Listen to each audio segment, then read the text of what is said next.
تو جو اپنے جوانی پہ نازا ہے، چند سال بعد تیرا بھی اپنے آپ کو دیکھنے کو جی نہیں چاہے گا۔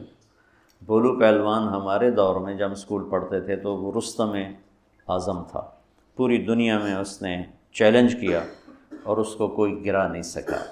پہلے اس کے دادا گامے کا نمبر تھا، گاما اس کے دادے کا بڑا بھائی تھا، یہ امام بخش کا تھا پوتا، تو بیٹا، تو وہ اس کا تایا تھا، دادا نہیں تایا تھا۔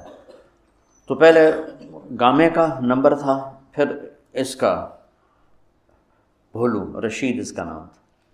تو اس کی اکھاڑے میں جو مار دھاڑ تھی ساری دنیا نے دیکھی تھی، اور پھر میں نے ایک وہ روپ اور پھر ایک روپ میں نے اپنی آنکھوں سے دیکھا کہ بھولو رائمنڈ آیا تھا مولانا زکریا صاحب رحمۃ اللہ علیہ سے ملنے کے لیے، تو نہ اس سے اٹھا جاتا تھا نہ بیٹھا جاتا تھا، اس کو سہارے سے اٹھاتے تھے، سہارے سے بٹھاتے تھے، ہاتھ پاؤں بھی حرکت نہیں کرتے تھے،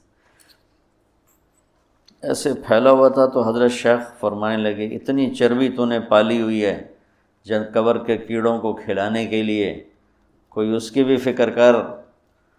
تو آگے کہتا سبحان اللہ،